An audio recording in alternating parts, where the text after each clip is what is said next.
This is primarily a resource for students taking an online course and watching my videos online. Certainly, it's going to apply to any other videos you might be assigned to watch for other courses as well. But this obviously is geared toward philosophy and taking a philosophy course. First thing, when you are assigned to watch a video, you need to take notes. You need to treat the video as if you were going to a class, sitting in a desk and listening to a lecture. The online videos are often compacted lectures. There's a lot condensed down into a shorter length of time. And so for my case, in my videos, that's why I use the PowerPoint system so that you can see these points on the screen and be able to take the notes as you go through it.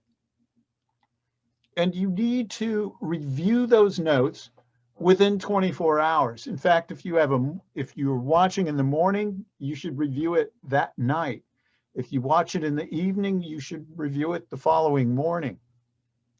This is a way to solidify the knowledge that you've learned. It's a way of making it settle into your brain, settle into your mind so that it's more easier to recall. And of course, after you've taken your notes, that provides a resource so that you can review those notes again when the exam is coming near. So I would suggest at least a week before the exam, you would pull out your notes again for the second time at least. And if anything's not clear at that point, that gives you an opportunity, a amount of time so that you can go back and review that portion of the video or maybe rewatch the video. Again, the videos that I make are typically 20 minutes or less. And so that's a lot less than the 50 minutes you would normally spend in a class. And so you have the time. You should be able to commit that much time to your course that you could watch a video twice or even 3 times prior to the exam to make sure that you understand the material that is covered. You need to know the context while you're watching the video. You need to make sure that you know who is speaking, right? So keep in mind whose ideas you are considering as we are going through them. So often a philosopher is going to present their own views, but opposing views as well. And so they'll provide an argument for their position, but they'll also consider an opposing view, what somebody else might say against their position. And those, of course, are not their own views.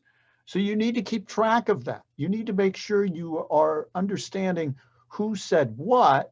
And even though it may be an individual philosopher providing a text, like say Plato in his dialogues, yes, Socrates typically represents the views that Plato thinks are correct, but you have opposing views represented through other person's viewpoints, other people's questions that might come up.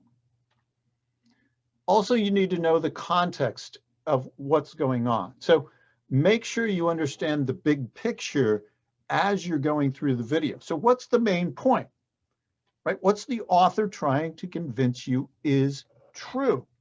What is it that the author wants you to believe? And what's the main argument then for that main point? Make sure you understand, right, the big picture connecting the name of the author with the main idea that they are proposing, and then the argument for it, right? What are the premises that are presented that give you reason to believe their conclusion is true? In other words, how does the argument work? How is the argument structured? Make sure that you understand that. Now, beyond knowing the structure of the argument, typically a philosopher is going to present an argument, often in valid form or in a good form, but then you have to consider what are the reasons given to accept the premises. Why should you think the premises are true?